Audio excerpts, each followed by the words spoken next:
the Eagles should be the favorite to win the NFC East. Hot take or just right? I think that's just right now. Like they were the team that looked the most. They were. You can't stand up. You're so excited.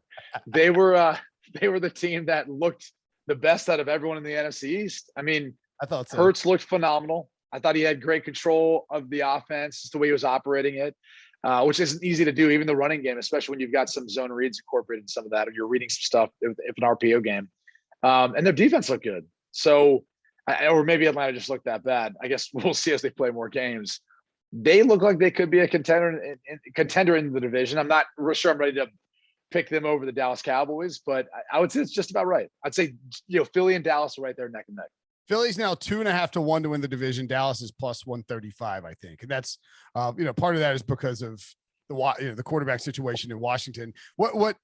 This always, and I think it's important to adjust your perception of teams. I mean, you don't want to over adjust early in the season, but you do want to take what you see on TV and on film and adjust how you perceive teams. And I think I said, yeah, obviously. I mean, but I don't know. Sometimes people don't do that. Sometimes people write out their preseason biases 3 weeks in, and they're just like, "Well, I can't get these picks right." It's like, well, you're not watching football, bro. No, I would say this. I mean, it usually takes about the quarter of a season to get an idea of what your identity is, because your game plan could change drastically.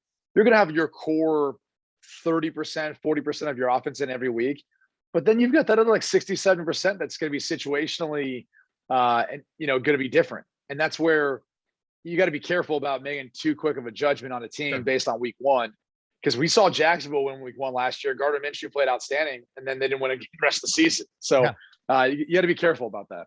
Yeah, I guess my point is that when I look at the Eagles, and that game was on locally here, so I watched kind of the whole thing. I felt like the thing that I'd missed on the Eagles was that they are really good in the trenches on both sides of the ball. That's important. I mean, that matters. And then I think Jalen Hurts looked like he, in this Nick Sirianni offense, which we didn't know what it would look like, they were ready to they fashioned it around him.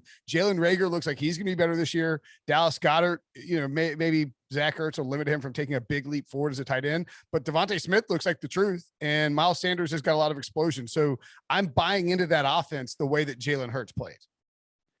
No, 100%. I mean, but he's got to stay healthy. That's the biggest thing. Sure. And then I think even beyond that, I mentioned that about the Jacksonville Jaguars, how they looked week one last year. It's like, are the Eagles closer to being the Jaguars from 2020, or are they closer to being like a team that's going to be able to win the division at 8-9 or 9-8? Because that's usually how the NFC East rolls, right?